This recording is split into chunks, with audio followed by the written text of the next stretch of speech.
Why does a simple shadow in the corner of your room feel like a predator waiting to strike the moment the lights go out? It is not just your imagination playing tricks on you. It is a calculated evolutionary trade-off that happened millions of years ago. You are about to discover why your ancestors sacrificed night vision for daylight precision, leaving you with a sensory void that triggers a primal survival mechanism.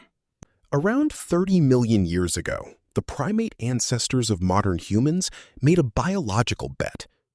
The forests they lived in were lit by day and dark by night. And in those forests, two competing evolutionary pressures were pulling the visual system in opposite directions. Better daylight vision, sharper color perception, finer detail resolution, the ability to spot ripe fruit from distance, required packing more cone cells into the center of the retina. But cone cells don't work in low light. The more you optimized for daylight precision, the worse you became at seeing in the dark. Early primates chose the day. Unlike nocturnal predators, lions, leopards, hyenas, whose eyes are packed with rod cells and a reflective layer behind the retina called the tapetum lucidum that amplifies available light. The human eye has no such layer. In complete darkness, you see essentially nothing.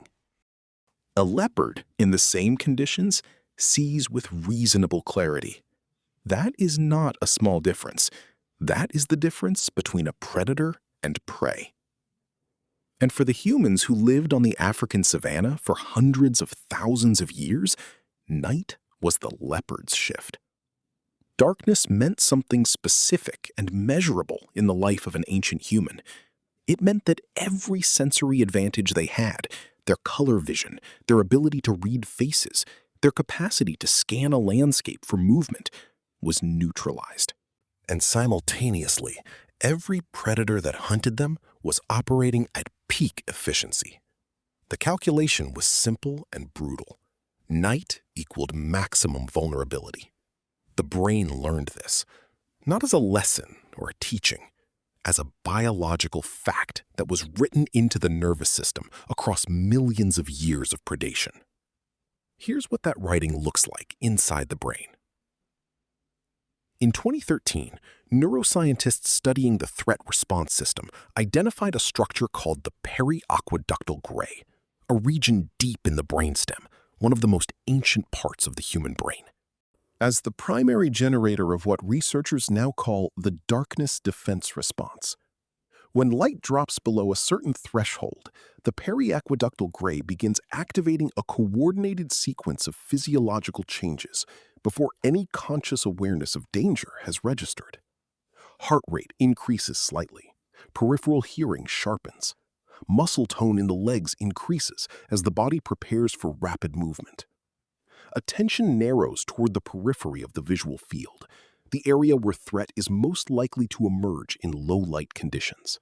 None of this requires a thought. None of it requires a decision. It happens automatically, below the level of consciousness, in a part of the brain so old it predates the human species entirely. That is what you feel when the lights go out. Not imagination, activation. But here's what doesn't get talked about enough. The darkness defense response wasn't designed to respond to real predators. It was designed to respond to the possibility of real predators. The distinction matters enormously. A system that only activated when a predator was actually present would be too slow. By the time you could confirm the threat had already acted. Evolution solved this by building a system that activates at the first signal of increased vulnerability, which is darkness itself, regardless of whether any actual threat is present. This is called the smoke detector principle. Coined by psychiatrist Randolph Nesse, it describes how threat response systems are calibrated. The cost of a false alarm is low. Unnecessary fear, momentary discomfort. The cost of a missed alarm is death.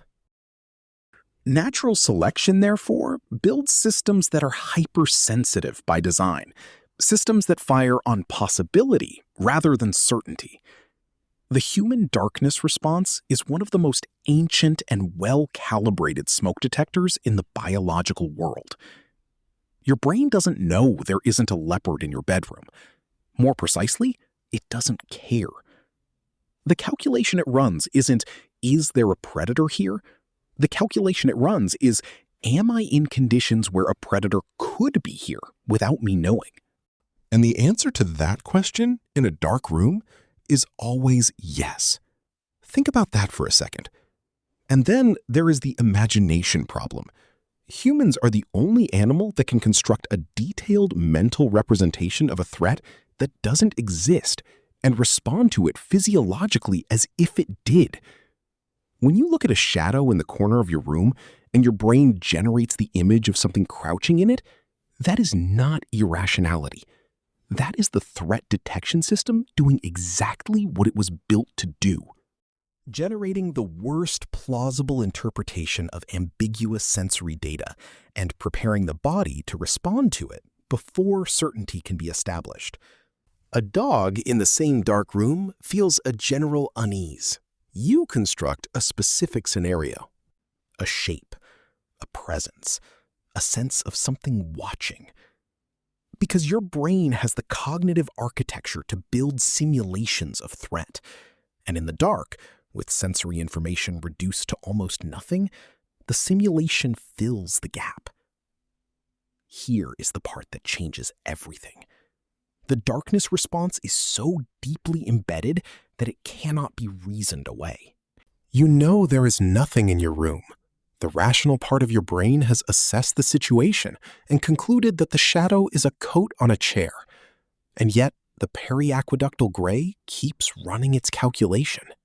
Because the rational brain and the ancient threat system are not in dialogue. They operate in parallel.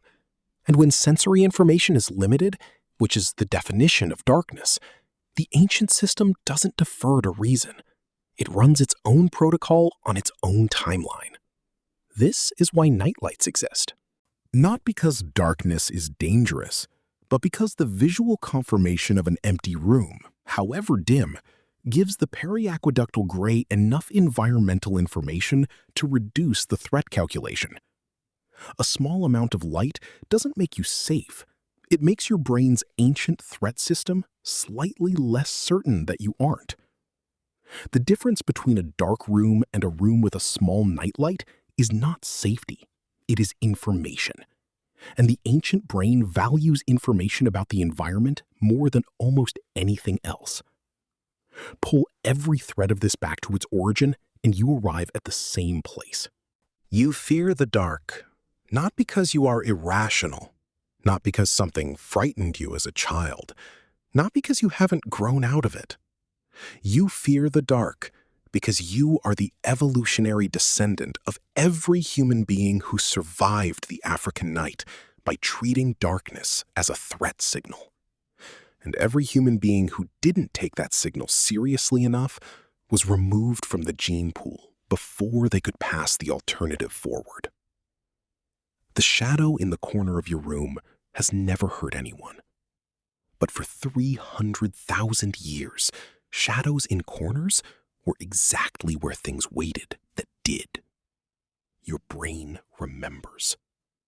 Not as a memory, as an architecture. A physical structure built into the deepest, oldest part of your nervous system by millions of years of nights that were genuinely, statistically, measurably dangerous. You live in a world of light switches and street lamps and motion sensor security systems. The leopard is not coming. The night is safe in a way no human being who lived before roughly 150 years ago ever experienced. And still, the lights go out.